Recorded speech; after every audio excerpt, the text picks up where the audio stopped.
रात 1 बजे एक पति अपने ही घर में मर जाता है और उसकी पत्नी सब कुछ अपनी आंखों के सामने देखती है। फिर उन्होंने बोला जो है हमको दे दो नहीं तो मार डालेंगे। इन्होंने हाथ पैर मारे और मेरे को घसीट के उधर ले गए। वो बिलक बिलक कर रो रही थी। कहती है उसकी दुनिया एक ही पल में उजड़ गई।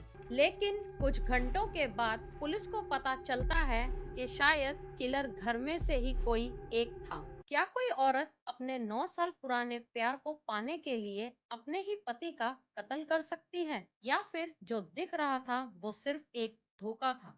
देखने से लगता है वो रात इस पत्नी के लिए कितनी डरावनी थी। लेकिन क्या जो दिख रहा था, क्या वही सच था, या सामने आने वाला था एक ऐसा सच जो प्यार और शादी का मतलब ही बदल देगा? ये कहानी है 2022 मध्य प्रदेश के गोंडी खेड़ा के धर गांव की, जहां एक दिन प्रियंका अपनी ननंद ज्योति के साथ बैठी थी और अपना फोन छोड़कर कुछ देर के लिए कमरे से बाहर गई थी। लेकिन उसके फोन पर लगातार मैसेज आ रहे थे।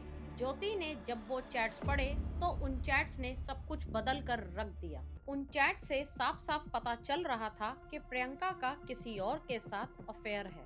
जब सास और ननंद ने पूछा तो बात इतनी बढ़ गई कि प्रियंका अपने मायके महाराष्ट्र के एक गांव पानीखेड़ी वापस चली गई।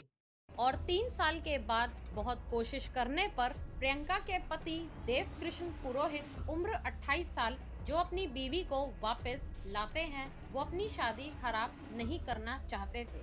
शायद इसीलिए क्योंकि उन्होंने बचपन से ही सिर्फ स्ट्रगल देखा था। देव सिर्फ 2 साल का था जब उनके पिताजी की डेथ हो गई थी और उनकी माँ लखीबाई ने दोनों बच्चों को काफी मुश्किलों से पाला था।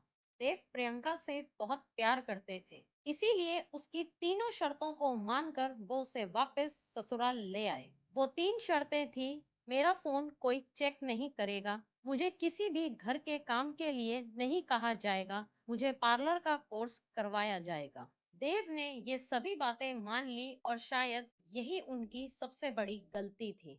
देव कृष्णन का मसालों का बिजनेस था और वो पैसे भी काफी अच्छे कमाते थे। लेकिन प्रियंका को वापस ससुराल लाने के बाद भी उनके रोज रोज झगड़े होते थे। वो अपने पति से कहती थी कि तुम काले दिखते हो, तुम मुझे लग्जरी लाइफ नहीं देते, तुम औरों की तरह स्मार्ट नहीं हो, यू डोंट डिजर्व मी। जैसे प्रियंका के दिल में पति के लिए सिर्फ नफरत ही रह गई थी। इनकी शादी 2015 में हुई थी, जो एक चाइल्ड मैरिज थी, और प्रियंका को ससुराल 2020 में भेजा गया था। प्रियंका इस रिश्ते से कभी भी खुश नहीं थी। वो बार बार मायके जाती और कई कई महीनों तक वहीं रहती। दरअसल प्रियंका का 9 साल से एक अफेयर चल रहा था। वो आदमी था कमलेश पुरोहित, उम्र 35 साल, जो उसके मायके के पास ही एक ढाबा चलाता था। कमलेश शादीशुदा था और उसके 2 बच्चे भी थे। लेकिन ये सिर्फ एक अफेयर नहीं था, ये एक प्लान था जो काफी सालों से चल रहा था। देव कृष्ण को इस अफेयर की भनक लग चुकी थी। इस बात पर रोज झगड़े होते थे, यहाँ तक कि इनकी हाथापाई भी हुई थी। फिर प्रियंका ने अपने लवर कमलेश से कहा कि तुम मेरे पति को मार दो ताकि हमें कोई भी मिलने से कभी रोक ना सके, और सिर्फ 1 लाख रुपए में अपने पति की मौत का सौदा कर दिया। उसने घर की सारी इंफॉर्मेशन, फोटोज पहले ही कमलेश को दे दी थी। और सबसे शॉकिंग बात यह है कि इस रात का एक हिस्सा अभी भी बाकी था। 7 अप्रैल की रात को 1 बजे प्रियंका ने दरवाजा खोला और कमलेश और सुपारी किलर को अपने रूम की तरफ ले गई। सोया हुआ देव कुछ भी समझ पाता इससे पहले ही उसके सर पर एक धारदार हथियार से उन्होंने वार किया और वो अधमरा हो गया।